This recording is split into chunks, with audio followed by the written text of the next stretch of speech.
I'm always looking for that perfect photograph, as I do with waves. My husband goes mad. I go to the beach and I click, click, click in those, because there's a perfect wave out there which will make a perfect painting someday. So Portglenone's a bit the same. So I particularly liked this one. I don't know whether, can you see? I also have a drawing of it, which maybe helps you a bit more to see.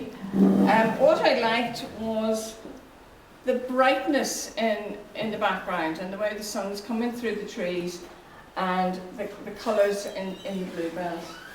So I've tried to get that with the brightness here and then the sun coming through and just hitting the grasses.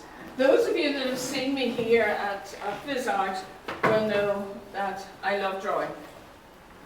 And during the tea break or afterwards, if any of you want to come up and have a look, I have 3 sketchbooks that I use. The first one is, I suppose, now most of them are small. I like to work at this size. You can get much bigger, but I prefer to work smallish. And this is just one of them. In this I do pencil exercises, just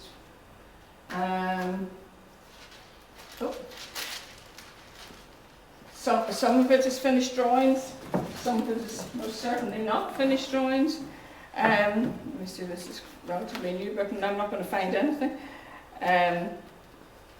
But yeah, just, some pen and ink with pencil, seascape. So this book, you have a look through it if you wish. And it just gives you, I find that if I draw, for example, in this one here, you'll probably not see it the distance you are, but there's a wee house here. I liked it in the photograph, and I drew it from the photograph. But when I looked at it, I didn't like where the house was. It just was nearly drawing. I felt that the painting wanted to come this way, and this was just drawing me straight out of the painting because the house was in the wrong place. So when I did the painting, I actually shifted the house from there to there. Yeah. None of you know where it is. And even if you did, depending on where you would be standing, the house could be in a different place. So I think that's, if there's anything to take away from today, it's that, once you've done the painting, unless it's a portrait, if it's a portrait or an animal portrait, then it has to be accurate. But, trees and houses and, you try and go back the next day and photograph it in exactly the same position, with exactly the same light. It's impossible. And it's like doing these paintings. I paint the Portglenone every year. And if I lined them all up, they all look completely different. Still Portglenone. It might even be the same photograph, but it looks different. This is the drawing I did. The reason I draw is that when I come to the painting, I like to think that I'm ready for. I love this book. I love the paper because usually we as artists we get very hung up on tone, lights, mediums, darks. So very often we don't have enough darks or we don't have enough lights. And what this book does is it fills in the medium for you. Your page is the medium. It's then much easier to see your lights and your darks. I always think people come a cropper with tone when they started off with the white page as there.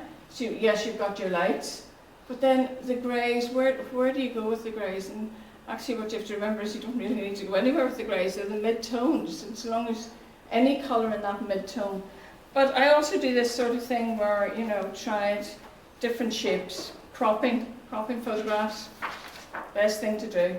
And also doing no-tones, just purely the darks and the lights and the mediums. So again, you're welcome to come and view that. And the third book I have, please don't criticise, I am not a watercolourist. And I'm sort of in fear and trepidation because I know some of you are absolutely wonderful watercolours. And I'm not pretending to be a watercolourist. This is just a watercolour sketchbook that I use, if I might, in the field. And It just gives quick reminders of colours in a way that photographs don't. I don't do an awful lot of it, and I'd probably get better if I did, but it does give you a feeling of. This was actually Inktense. I don't know if any of you have used Inktense. Yeah. Instead of watercolour. I use them with watercolour when I might. The great thing about them is that they stain the paper. Now I know a lot of you won't like that because as watercolours you like to take out again. I like it because... Are you using the blocks or the pencils? The blocks. Yeah, the blocks. I don't like the pencils. I'm not, I find I'm not very good with pencil in colour. But anyway, so that's the 3 books I use. And do quite a bit of drawing. Pastels. This is my travelling box of pastels. I don't know if you can see. Again, you're welcome to come up. There's a mixture, mostly Gunnison. Some Terry Ludwig's, which is an American pastel. Some Giraud, which is a French pastel, a bit harder than the Unison. And then I have just some other ones like Inscribe and that I was given right back when I started, and they're very useful for a lot of things. And for today I have pulled out some of the colours that I need just to start this painting, and we will take it from there. So, I have the drawing done. I did it before I came because I would take up half the class doing the drawing. The drawing is the most important. You know, making sure that you've all heard of the rule of thirds. I wanted to make sure that I didn't have something stuck right in the middle that was very prominent. You're always going to have something in the middle, but you don't want the main feature of your painting to be in the middle, generally. Unless it's a sunset and you want that, but there are exceptions to every rule. And this is the painting. So, first thing I'm going to do is I'm going to just block in these background greens and some of the purples. I'm not putting in the trees at this point, and I'll show you why as we go on. So let's get started.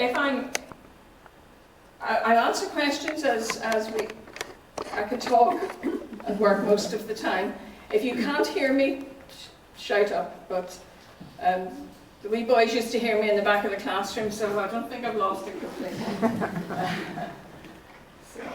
Okay, so here we go.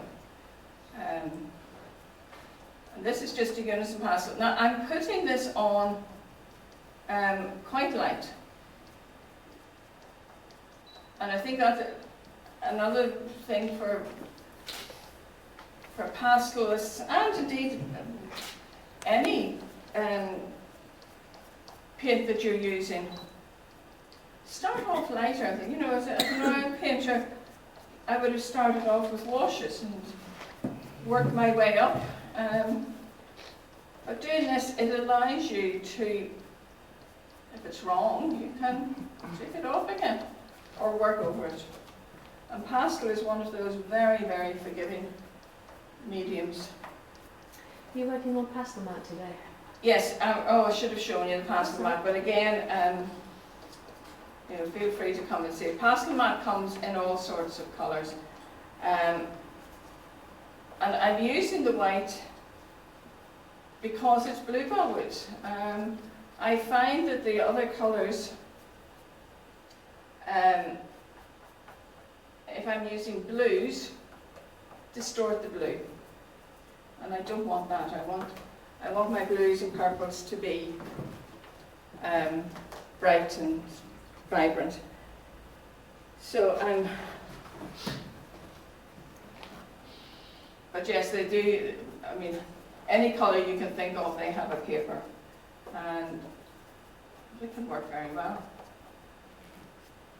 So seascapes, sunsets, and bluebell woods.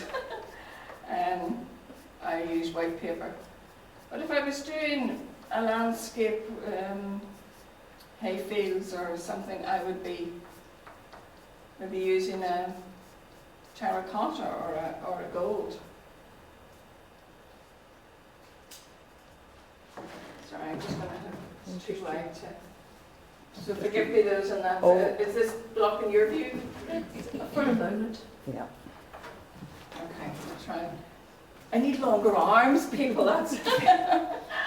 I'm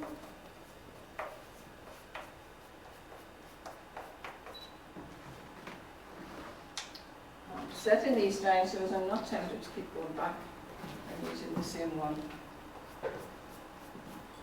Because I really do want this to stay light.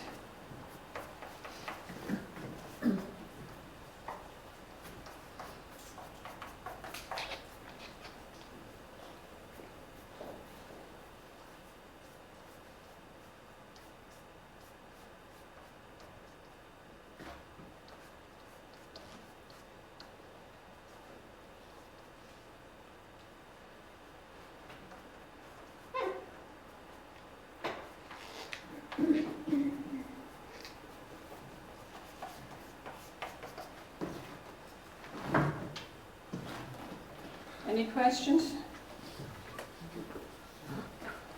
Sure, an awfully good class. When I was teaching, I liked a quiet classroom. And my daughter is now a teacher, and I was talking to her about it one day, and she said, "Oh no," she says, "you have to have, a hum in the classroom. You have to, they have to be interacting." I thought, "Oh no, in my day, I didn't get messing around, So, there'd be none of that carry on, let me tell you." That's a nice colour you have there, that kind of rough turquoise. Yeah, it's neither one thing or another. It's not blue and it's not green, but it works very well and gives you a distance. Now, let me see. Put you down. Where am I going here?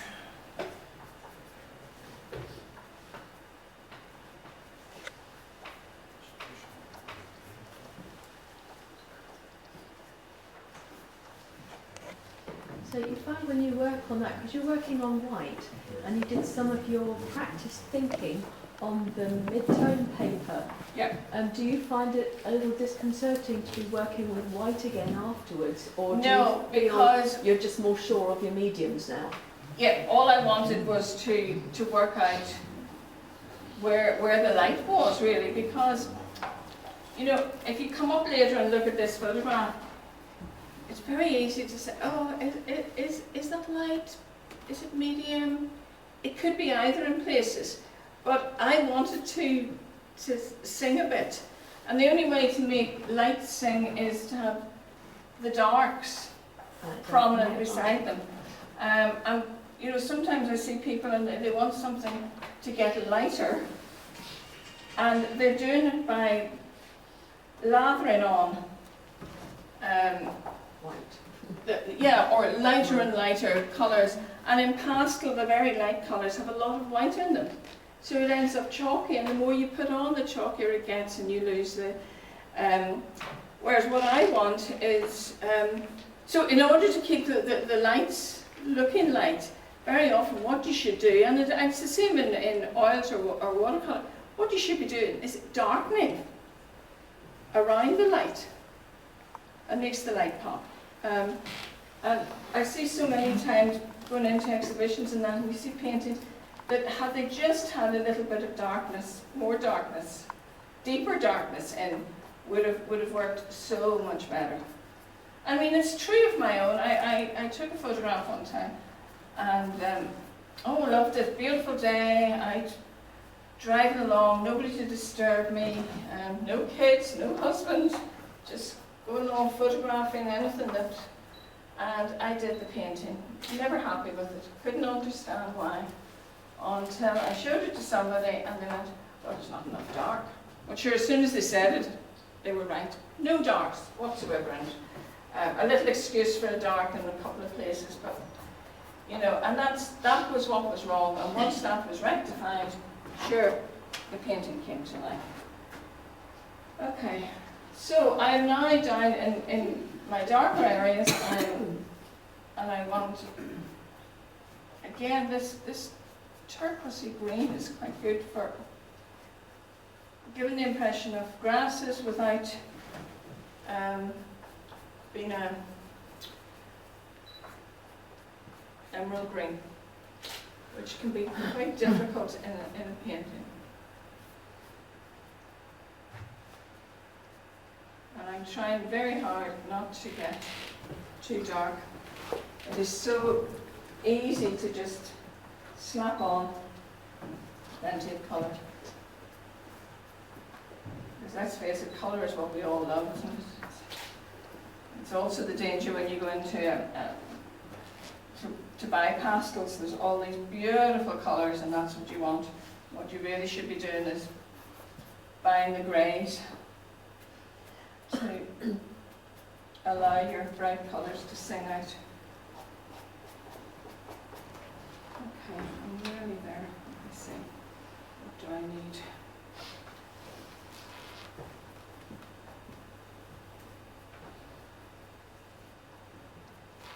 So I know this looks as though it's just splodges of colour, which I suppose in fairness it is at this point, but that's okay, because this is only the underpainting.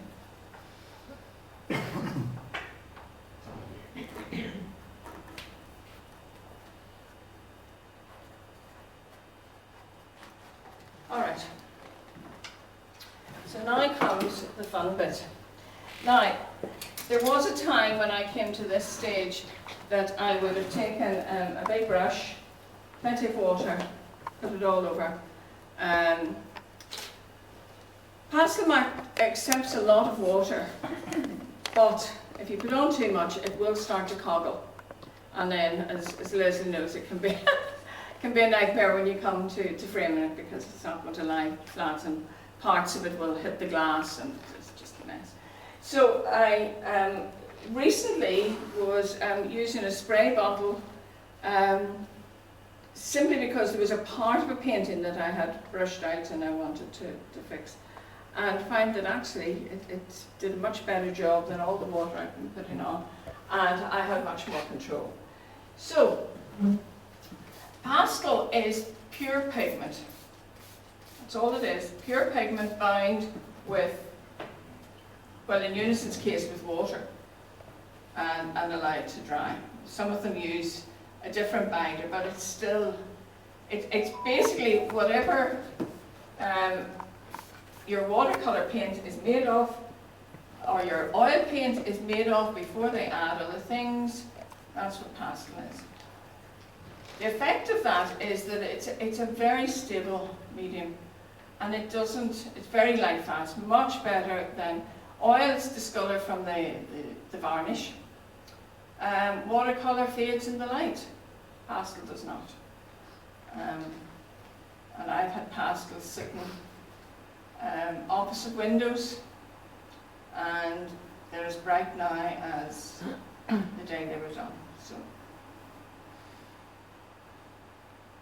and all I'm doing is really just filling in the white.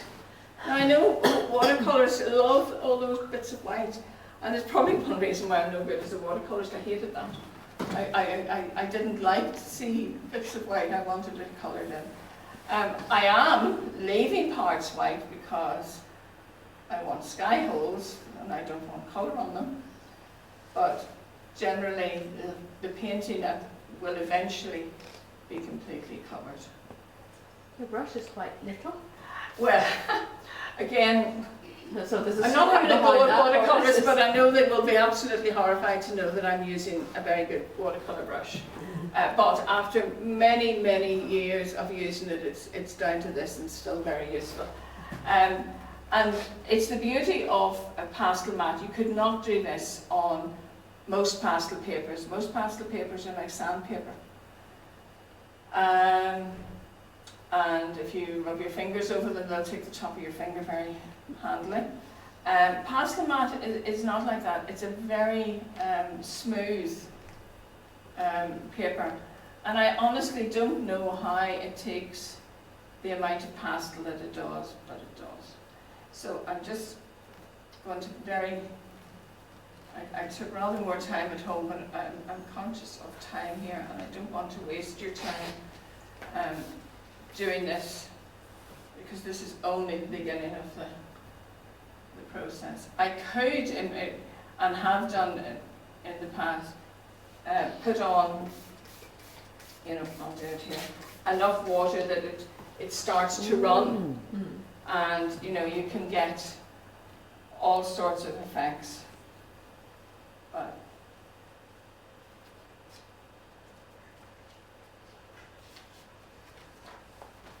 and then between colours, I'm trying, not very successfully. Do you always use water or do you use alcohol? Well, I have used alcohol. The Americans really always use alcohol. But in America, you can go into an art shop and buy a big container of alcohol and nobody asks a question. I went to an art shop here and they looked at me as much as saying, you're in a place, and then somebody said, oh, I think you might get it in the chemist. So I went to the chemist and he sort of quizzically looked at me and well, what are you using this for? Honest to God, I felt as if I was going to go out with a brown bag and drink around the corner. And when I said to him I wanted it for painting, he wasn't quite convinced. He brought me out a tiny little bottle anyway, so I wasn't going to get drunk on it. And yes, the reason they use it in America is because it's quicker to dry. It dries much faster. And that's really the only advantage in it. Gin and vodka do the same job, but it's a bit of a waste of gin and vodka. They also dry slower. Well, they do, because there's less alcohol. I mean, you can get 90% alcohol in America. I got 95%. I just bought surgical spirits. Yeah, the only thing about it, I mean, it stinks, but sure. It's alcohol.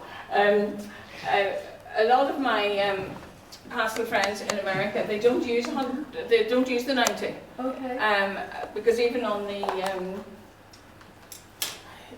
the sanded pastel papers, they say it's too hard and it starts to disintegrate the surface. Oh, right. So they use 70%. Okay. So Which is nearer to your gin and vodka. So while they want it quick, they don't necessarily need that quick. Yeah. Okay.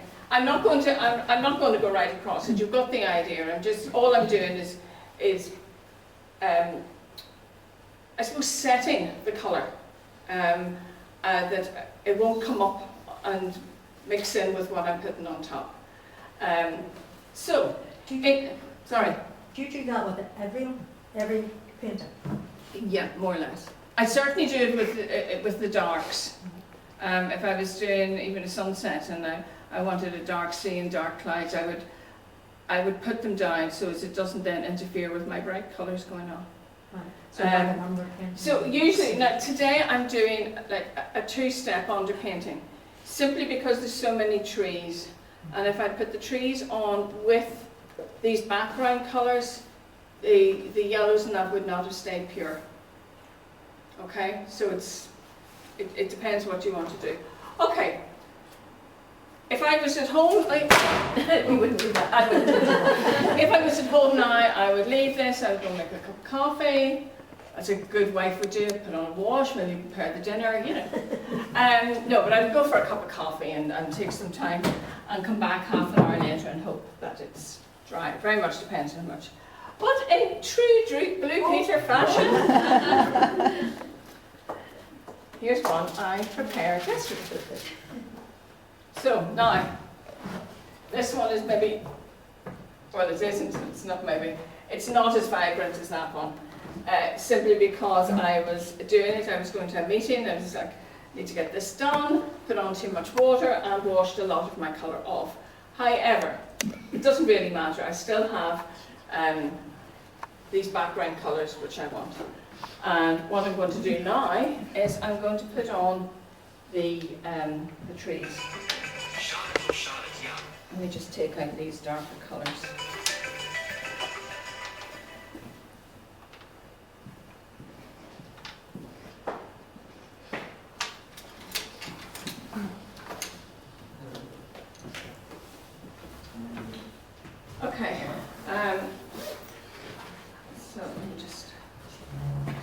So again, I'm using very light,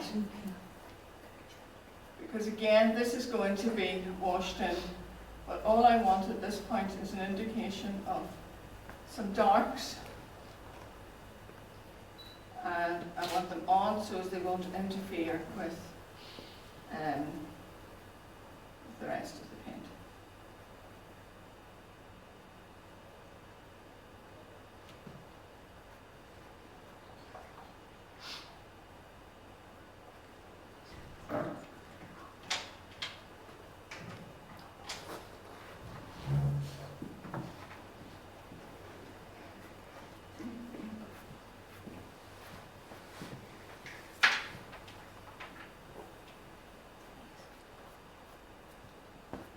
Now you can see also at this point that, you know, here I coloured over a trunk, it doesn't matter. What's underneath is going to stay underneath and it's not going to interfere with what I'm doing. I have a number of trees sort of half drawn in here, but if they don't go into the same position, you know, it's not a crime. The problem with drawing trees, and it's, again, we are creatures that like order in our lives. And we like things to have a symmetry with them. And spacing of trees is one of those things that, you know, we're inclined to have them all the same thickness, the same space, and you know, you really have to think so that you don't actually do that. It's and it can be quite hard not to. What am I looking at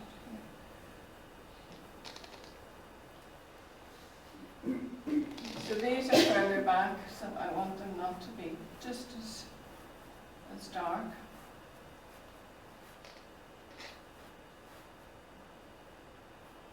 And again, what colour of dark is that you have? well, I would say it was like a milk chocolatey, reddy brown. It's, you know, at this stage, the colour isn't that important. I just want something dark. Very often in woodlands and that, I would use purples. I don't want to use purples in this because it will scream against my bluebells, and I don't want that. I don't want the trees to be competing. And I want to add a little bit of warmth into the whole thing. So, and I know you could say, well, you know, the yellow trees will add warmth. They will to an extent, but it's not a warm yellow. It's quite an acidy yellow, so it maybe won't give quite the desired effect.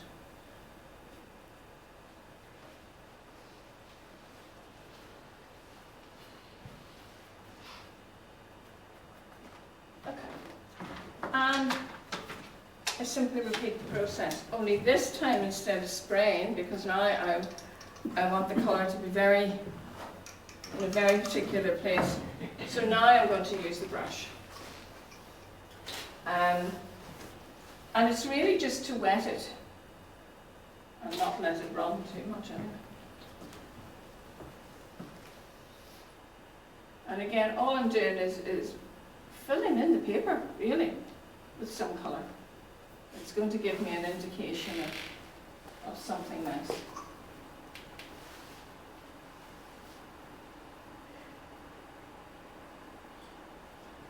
As with anything, it'll look darker as it's wet, and it will dry lighter.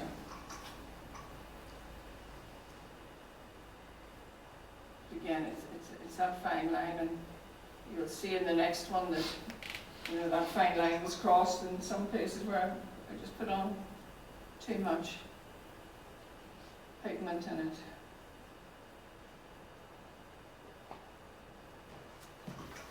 I mean, I know these aren't going to look like trees at this point, but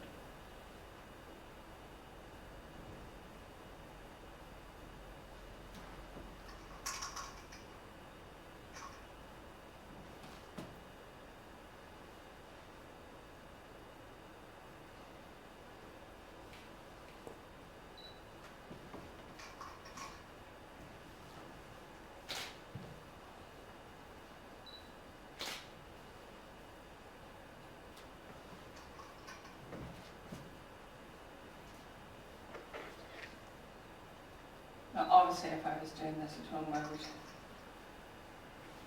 take a lot more time over it.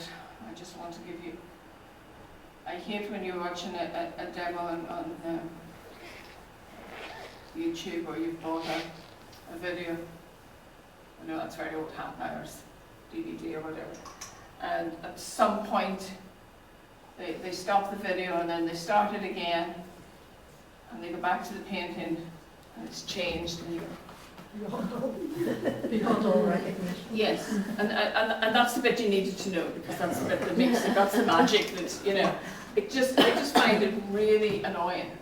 So I'm trying to give you as much of the whole method as I can, so that you don't go, she obviously did something else. So you're seeing warts and all.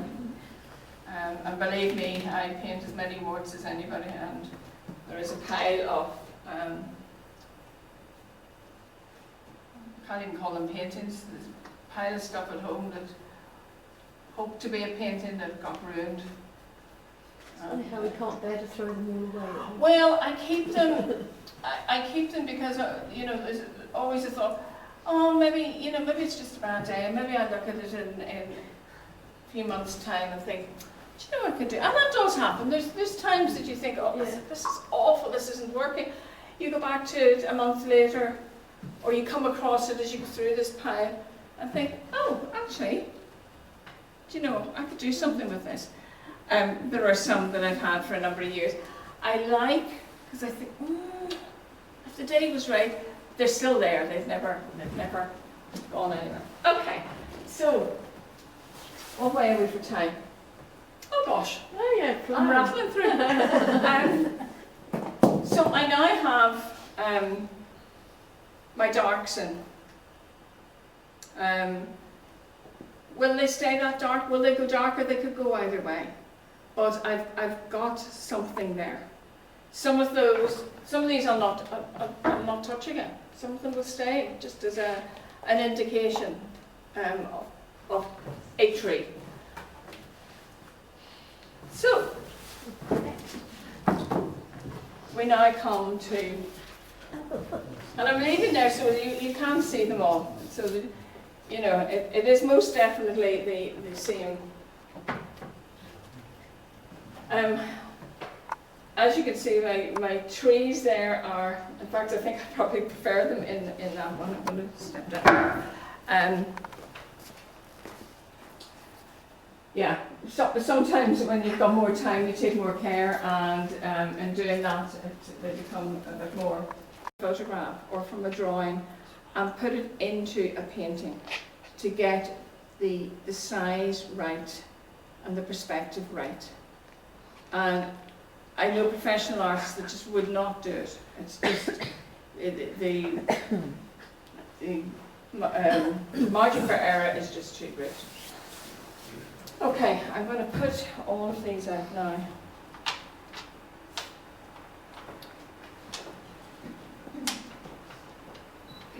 Those that know me know that I like my pastels to be organised. However, as I paint, they get less and less organised. So I'm going to start off with them hopefully looking. So these are just some that I've pulled out from looking and working with this painting. But I have all these as well, and God knows what I will end up using. I could use a whole lot more. I try not to. It's very tempting at times. And I always have a cloth because, you know, when your fingers get dirty, when you go to pick up something nice and white, you might have residue from your fingers. So I just always have a cloth to wipe. All right. The lightest part of this painting is the sky. And in this you can see that it is a pale blue. I find, I don't know about you, but I find it very hard to get a pale blue that's bright. They tend to dull, I think. So I find this colour, it's an American Terry Ludwig, very soft, lovely bright cream. It's brighter than white. If I want something to look really, really white, I use this. Because up against white, the white looks quite grey. Dead. Yeah. So very often, if you're doing white, for example, if you're doing a seascape and you want that brightness on the top of the waves, use cream. Don't use white. Use white, but then finish with cream. It just gives that sparkle. So let me start. Drop this darn thing. I should have had it. I meant to bring my other reason.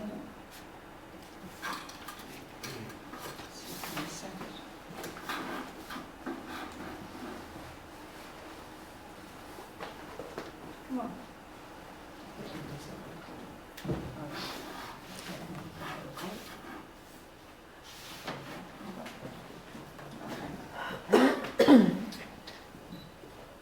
So if you were up close to this, you would see that there are lighter patches within these areas. All over, there's slightly lighter patches. What I like about those is that they are now my sky holes. They are the places that the birds can fly through in my painting. And if you look at any woodland, unless it's a pine forest, in which there's very few birds anyway, they will have sky holes. Sorry, I'm not the multitasker I thought I was. I can't talk when I'm doing something delicate.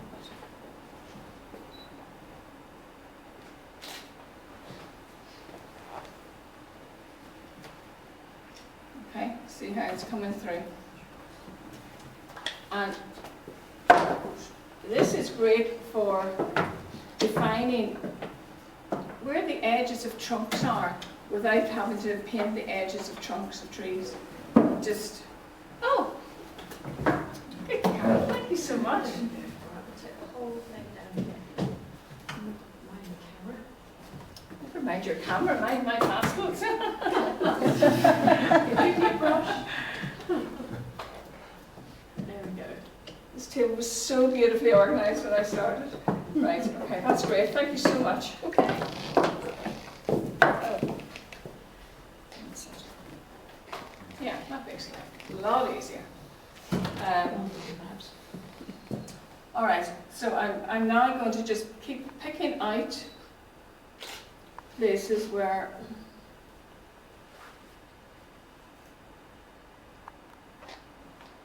now the danger is that you start going spot, spot, spot, spot, spot, which is not what I want to do.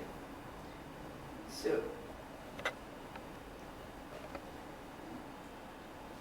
can end up looking like a Dalmatian that you've got spots everywhere, but it's just enough to maybe define in a few places.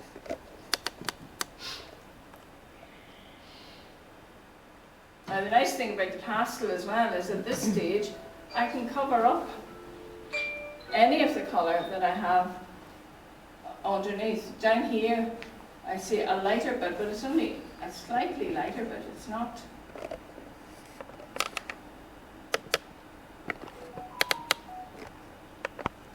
Because I've kept the pastel very light on my first run, it's just a bit of colour, I can now go in much harder. And I'm still not saturating the tooth of this. This would take many, many layers. And there will be parts of this sky that I will want to put more pastel over the top of. So again, I don't want to use up everything that I've got here and not be able to add more in. Sorry, I'm just going to go in front of this to get this tree.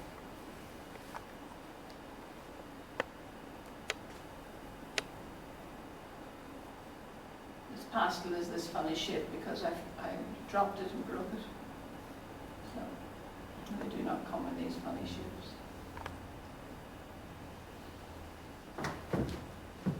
Sorry, I'm just There's no secret being done here. Other than getting my... Okay.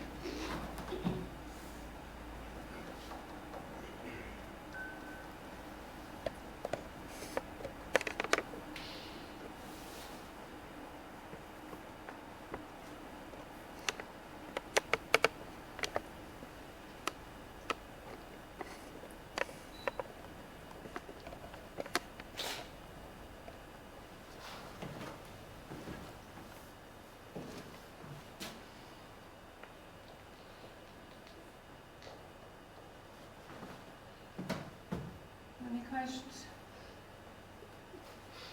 You just make a nice negative space there, it's lovely.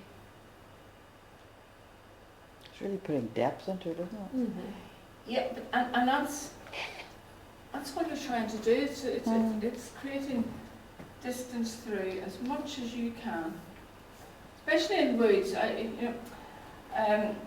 Where I live, I've a big garden in front of me, and then there's the road. We live right out in the country. You know, it's like houses are built way back off the road. And sorry, I'm putting in this bit of yellow here because there was 2 trees here, and when I wetted, the whole thing merged, and it just didn't look right. Stops you getting that distance, stops you, because our focal point is rarely here. Our focal point is taking you through to somewhere back here. You know, and I know this is the bluebell woods, and you want to look at the bluebells, but you also want to see what is beyond them.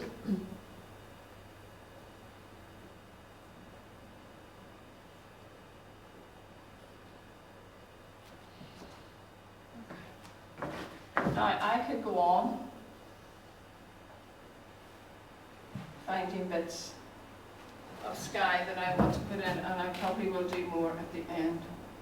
But I think you've got basic idea.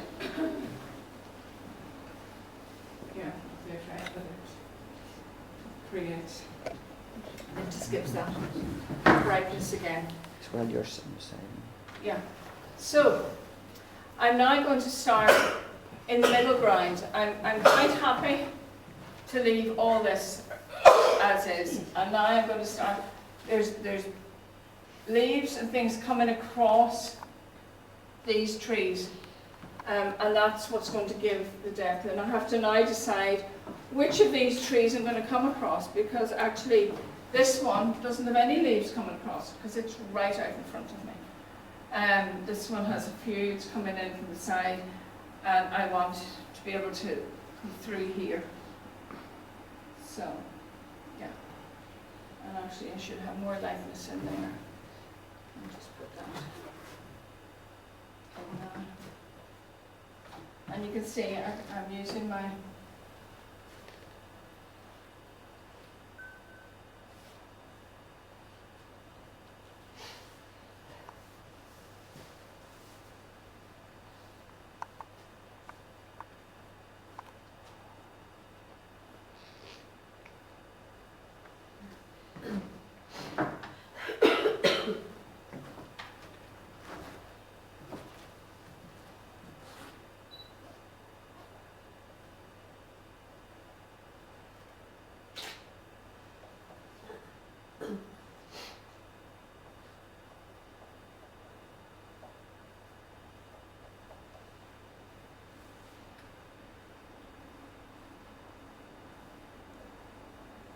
Back to your cream. yeah. Again, it looks to me a bit like, what did you call it? Cow parsley, we used to call it dead man's Yes. bread. It usually at that time of the year is the garlic. Wild yeah. garlic. Well, it can be garlic, yeah. I have to say, I used to love garlic in a wood, and I don't like it anymore simply because it destroys the bluebells, which I didn't know. I Yeah. didn't know that. It Is didn't it know a that either. dominant thing? We did a woods similar to Portglenone in Courtown, where I go in Wexford. Beautiful, absolutely beautiful. And I remember the first time I saw it, it was just swathes of blue, and swathes of white. Mhm. And the perfume of the bluebell with the garlic was actually quite magical. It was really beautiful. I mean, just took your breath away, these whites and blues merging. And as the years have gone on, it's nearly all white now. Oh, Very well, I little didn't bluebell. know that Yeah. it was a dominant species. Yeah, it's a dominant species. So it's, Use the word thug. Dog species. yeah. So I'm now trying to get these feelings of the undergrowth. I'd love to see the garlic come up. I just know that there's life again. I mean, don't get me wrong, it is quite beautiful as well. I mean, it's, but you know. Yeah, but if it's ruining your bluebells too, Yeah, that's not yeah. fair. Catherine, Share. it's about 5 to 11, so Okay. whenever you have completed the next wee bit. Well, yeah, okay. On your own time, we can all wait, can't we, 10 minutes? Just letting you know the time. Yeah, okay, grand.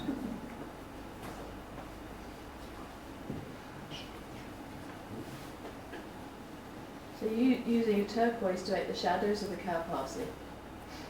Yeah, just, it's shadow light.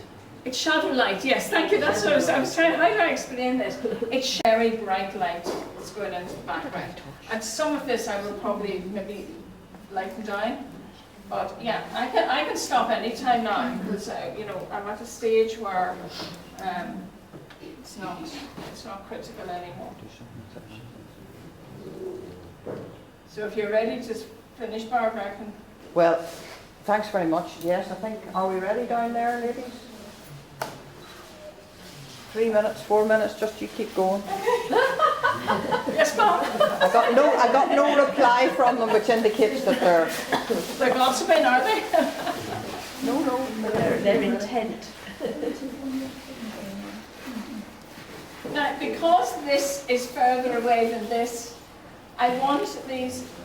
I need some dark, but not as dark as I would use down here.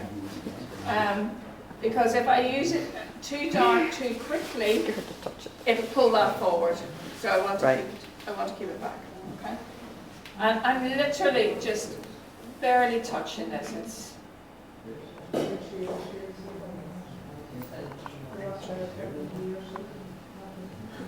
because I want to have the ability in the future to go over it if I have to, if I want.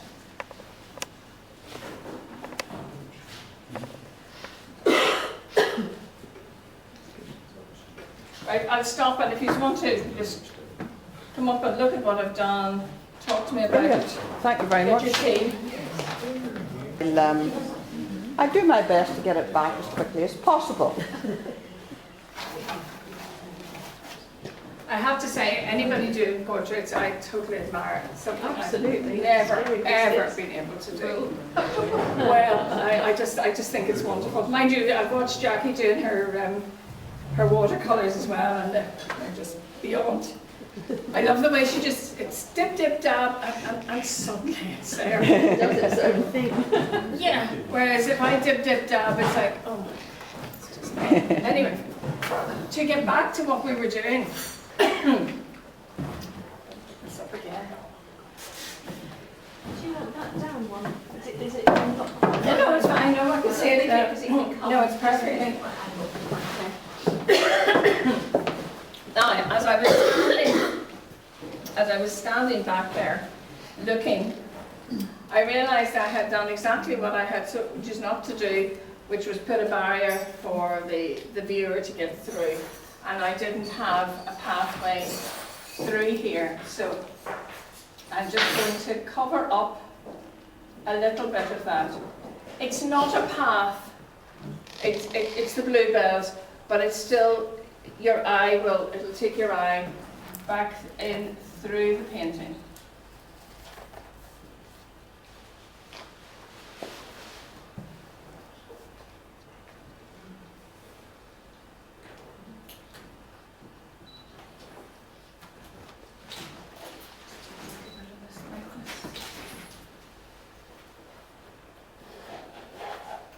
And again, I'm barely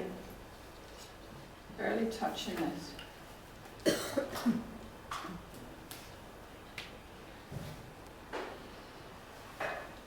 But the other thing is, we talk about making mud. And I went to a demonstration one time. I haven't time here today, but it was an artist, and she was showing how, in pastel anyway, I don't know if it would work in other medium, but if you take all your mediums in green and blue and red and orange and yellow, and you put them one after the other on top of each other, they will not make mud so long as they're all the same depth of colour, the same tone, albeit different colours. What do they make? They just layer one colour Oh, on right, top okay. there, and you can see it coming. This particular artist uses that to great effect. Putting one colour on top of another, and they keep shining through. It's you're almost making almost like a dance because of the Yeah. shimmer, Shimmer, because of yeah. the same saturation. and I saw her doing it with darks as well, and it didn't become mud. She said the only time it becomes mud is if you put a light on top of a medium, on top of a dark, and keep interlaying, and then they knock each other out. So it's something to try. And I wonder, I've been meaning to do that, just forgotten. I have to try that. Yeah, it can be quite effective. Okay, so now we're starting into this sort of seriously.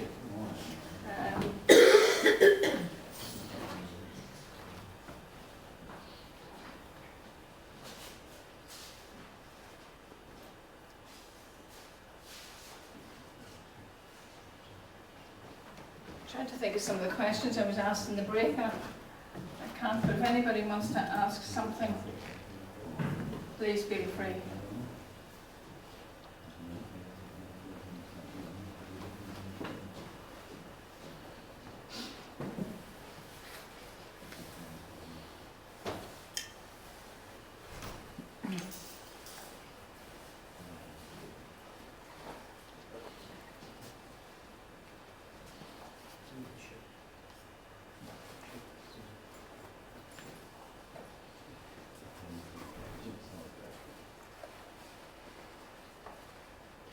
What I'm using here is the colour that I used in the background.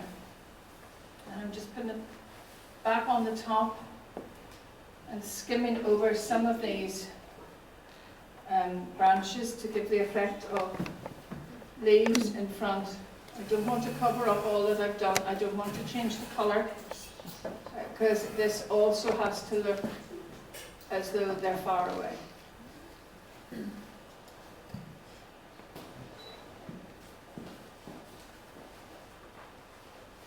And by using the same colour, I'm not altering the very background, and I don't need to then feel that I have to redo a whole lot of the work that was done. And because I was quite light, I could still, even where I put this sky, I could still give the impression of a few. It was light enough that I can do it on top. I'm holding on to these.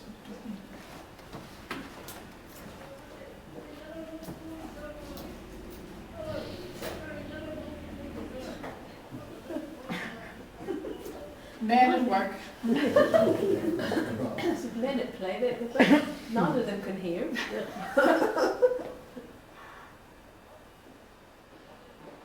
Yes, my husband is deaf in one ear, and he'd be sitting in one room and I'm in the other, and the odd time we actually end up watching the same thing. The other night, I realised he was watching the same as me. I couldn't be bothered, moving.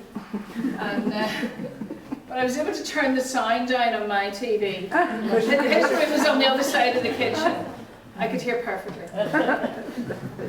If I say anything to him, he's horrified. But so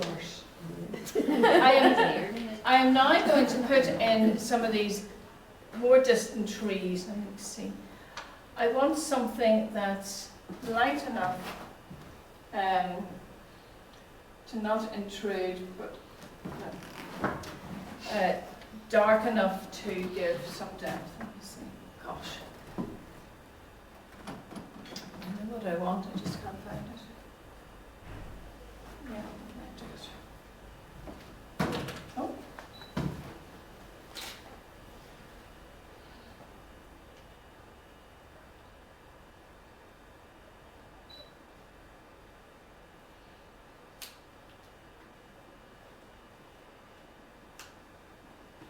I'm conscious of not, I've already got these going all the way up. These are now supposed to be in behind what's, so I'm not going to see every bit of it.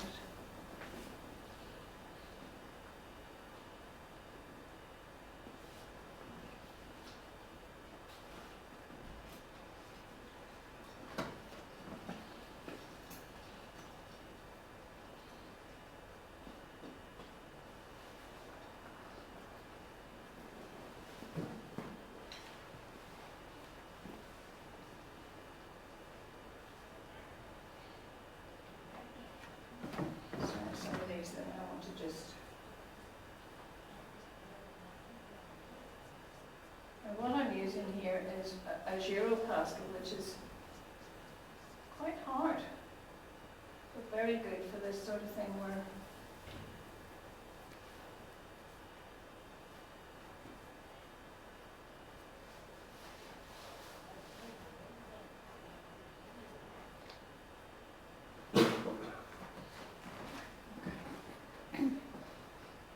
And then there's going to be all sorts of twigs and things in here.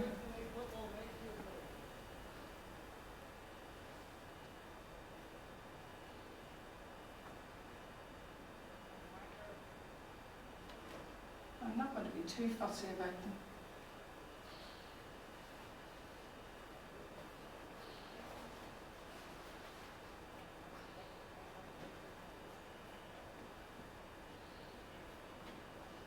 Sort of depth appearing just by magic. It's just lovely to see.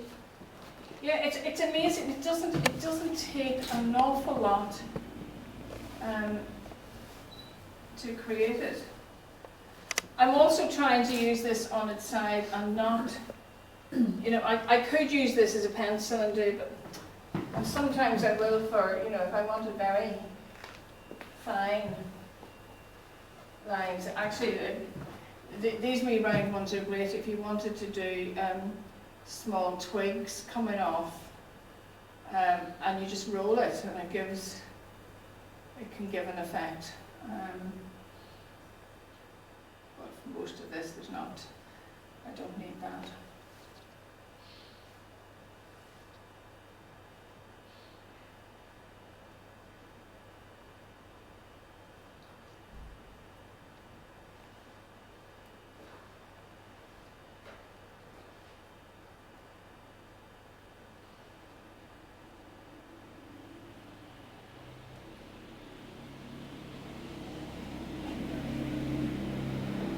You also have to stop yourself putting them all in the same direction.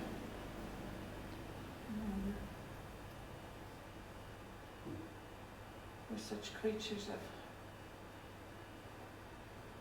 habit. Okay, I'm going to do the same with something slightly more. You're too blue. No, stick to what I've done. Okay.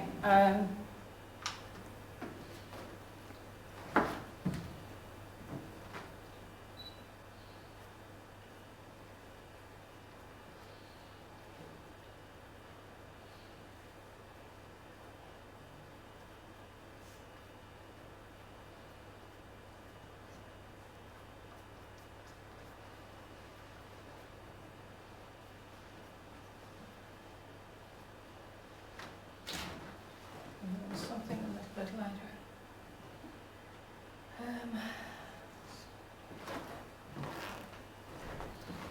Very deceptive because some of these they look the colour and then when you put them on they're actually not as. Oh, you might do.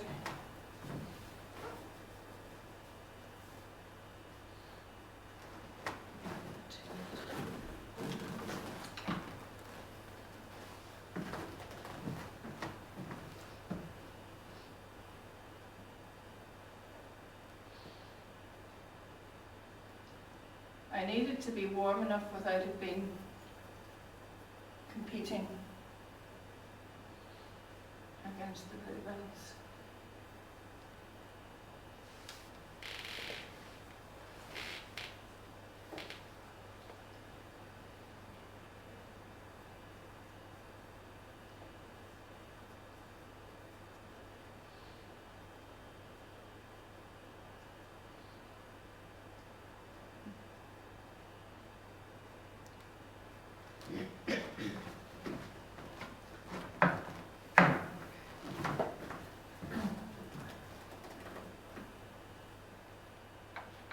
It's really hard not to go to my purples because at this stage at home I would be having purple on these trees.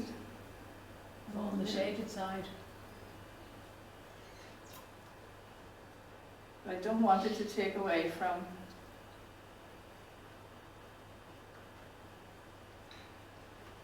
what I want to do. So I feel that I'm very disjointed in what I'm saying to you, but hopefully you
can't resist altogether. I have to put something just gives that sheen down a tree. Excuse me. Gives that wee bit of life to it. Just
do. It's one of those people always say, well, you know, how do you know when you're finished? Well, how do we know when we're finished? When we start dip, dip, dabbing and looking for problems to solve that aren't there is a fairly good rule of thumb. I certainly don't always adhere to it, but if we could just remember that, it would make lives a lot easier.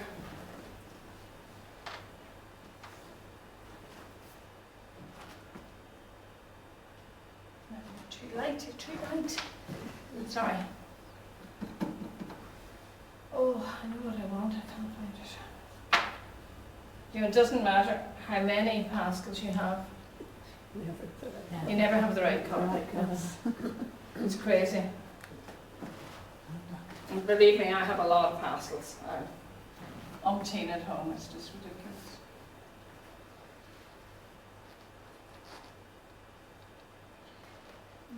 Darker than you, not as dark as I've. Oh, that's it. Hey.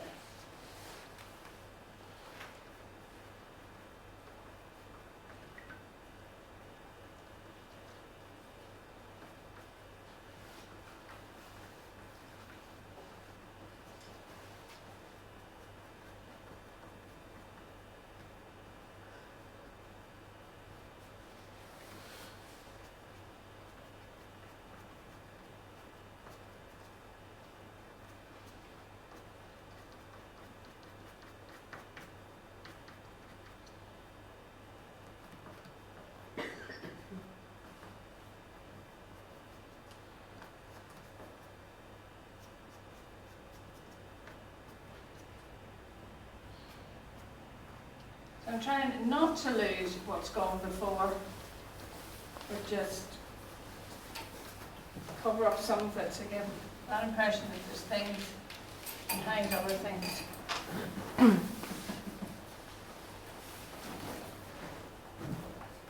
At home now, I have to say, I would have another piece of pastel mat beside me. I'm using the edge of this, which isn't maybe the best. Just to try out a colour before if I had any sense, I would start at the edge of a painting and try it. Of course you don't. You slap bang in the middle and then realise you've lifted the wrong colour, which can be very annoying. You'd think I'd learn, but you're... Okay.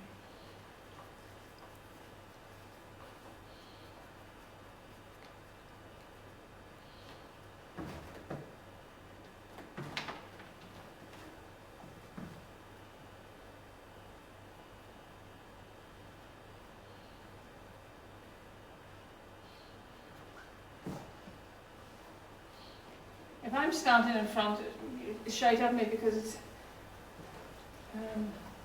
very easy to forget.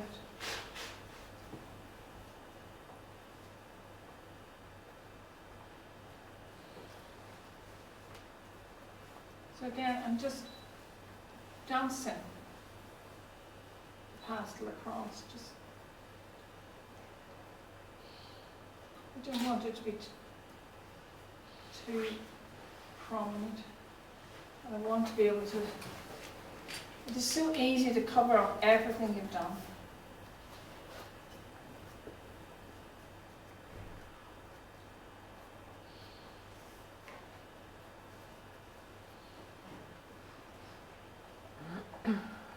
So I'm now using these pastels just on their side, just in places to give the indication of undergrowth.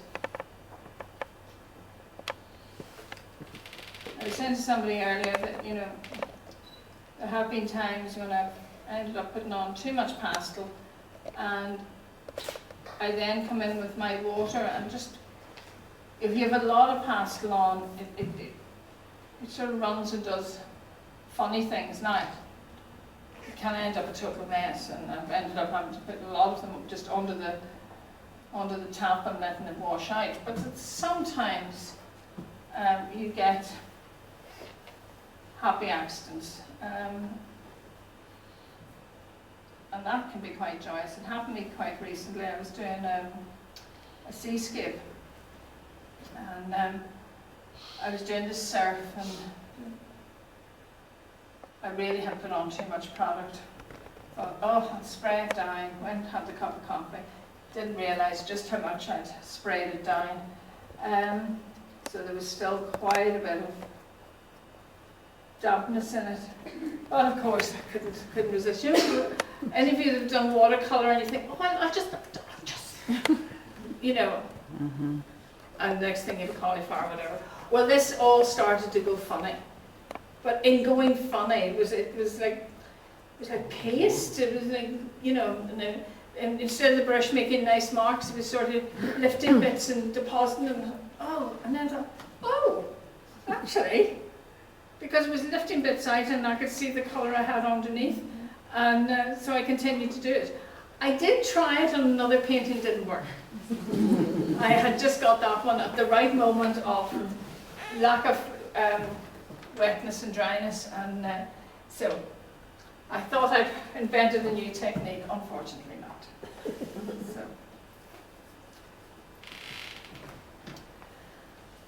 I'm trying to hold off on the bluebells because that's what we all want to get to, and it's so easy to start putting them in too early. And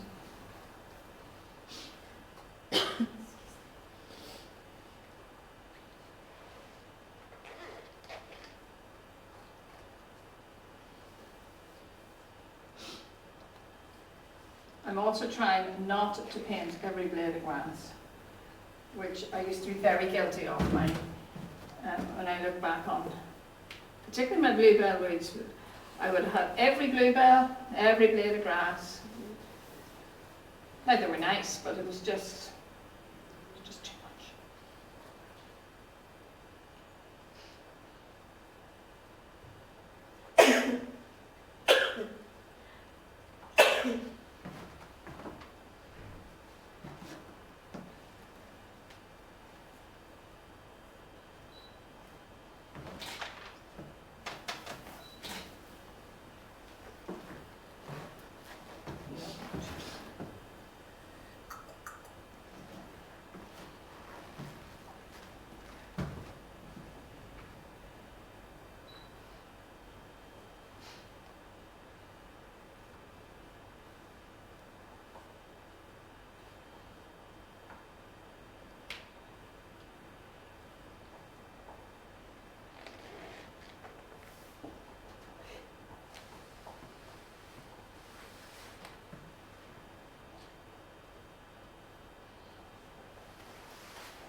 Are you all enthralled or going to sleep?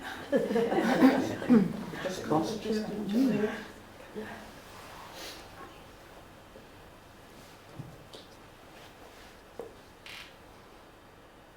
feel there should be so much more I'm telling you, but we're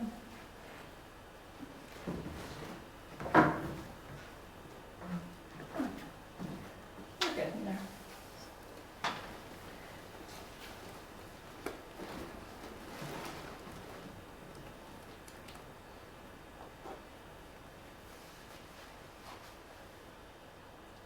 So, the one thing I'd say to you here, if you're going to use pastels, take the labels off. They all come with a lovely label on. And you say, oh, well, how will I know what colour? You don't need to know the colour. You look at the colour. It doesn't really matter what it says in the label. But by taking the label off, it frees you up to do all sorts. So I can use it flat. I mean, they come in long sticks. It's longer than that, actually. That's a half one.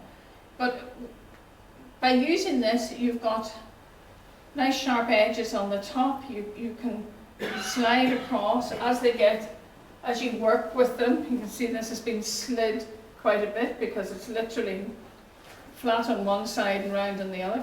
But I now have a straight edge that I can use to create grasses, and I can dip dab, I can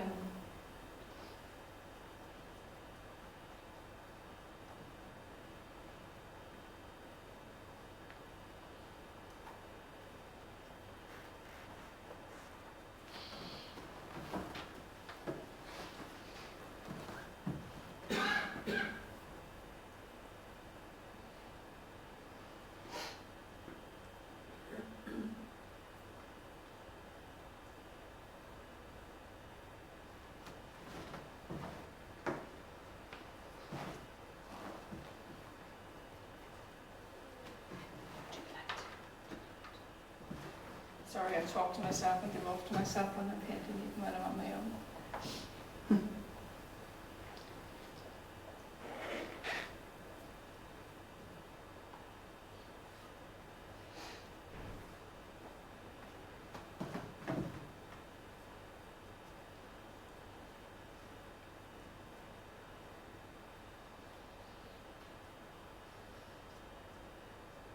I still have a lot of tooth on this. I could.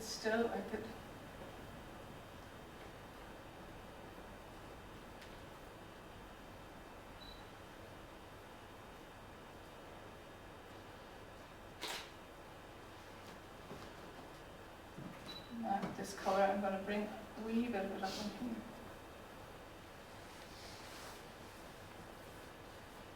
You don't really want to use any colour in isolation if you can possibly help it. Why are you not going over there?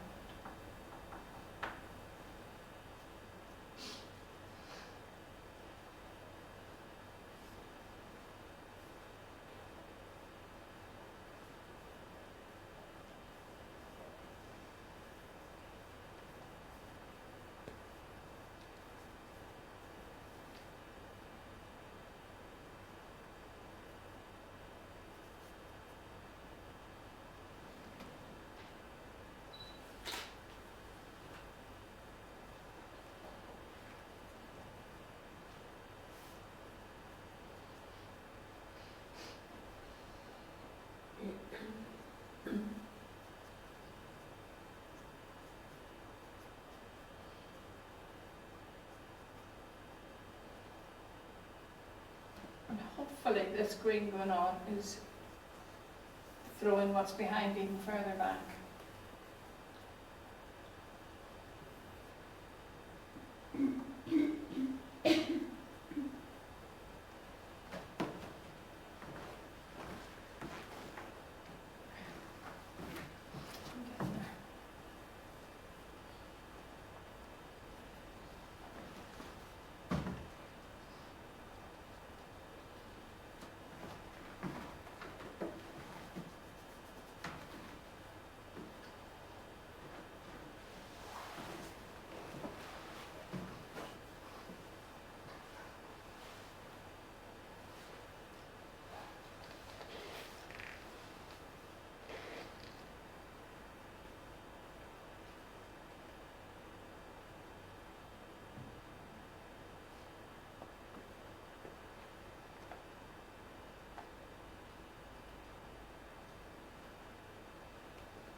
What I'm trying to do now is get enough blueness that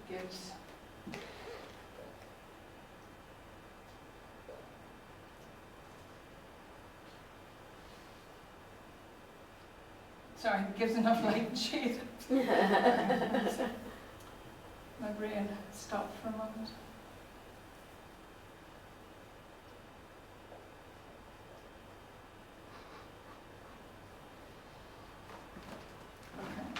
To get down.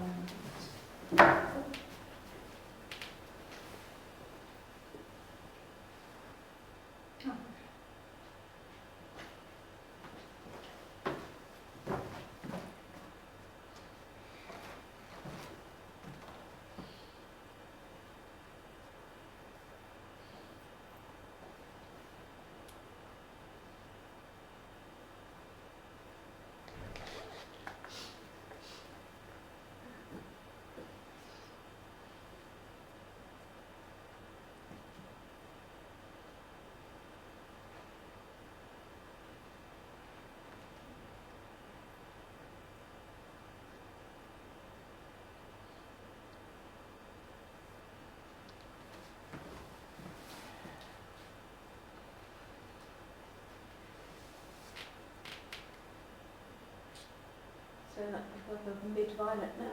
Yeah, it's just, it's that transition between the very dark, and I want,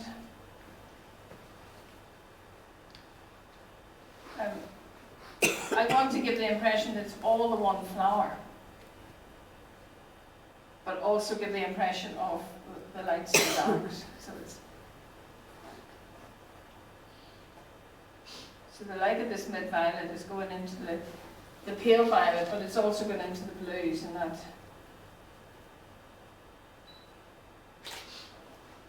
creates quite a different look between the two.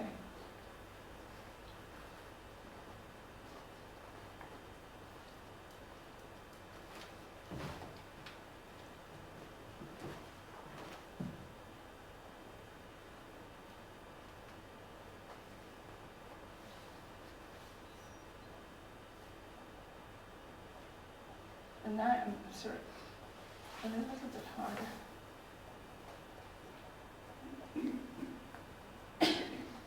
Just in places where I wanted.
Okay, I feel I am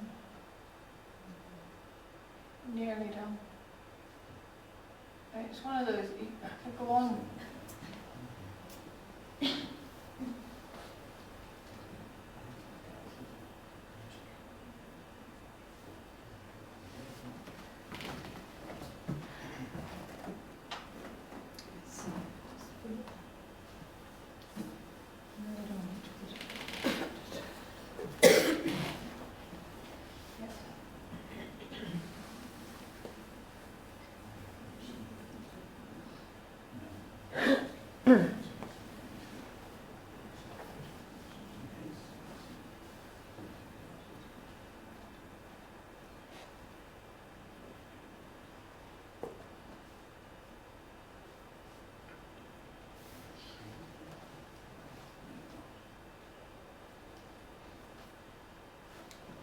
And I'm dipped down it now. That's, you know, it really is just about time to finish it.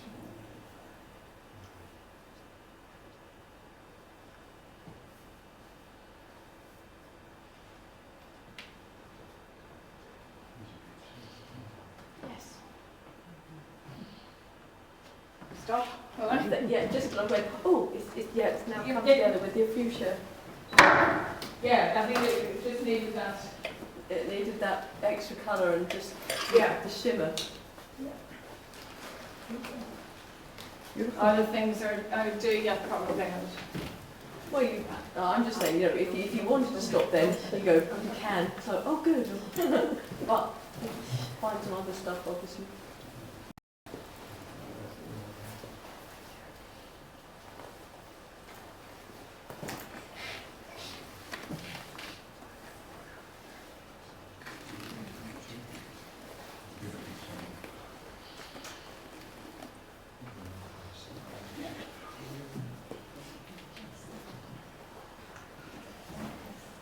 better. Yes, great, lovely.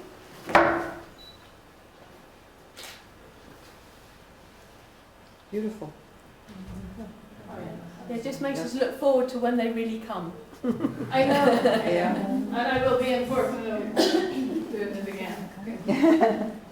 Thanks very much indeed, Catherine. That's wonderful.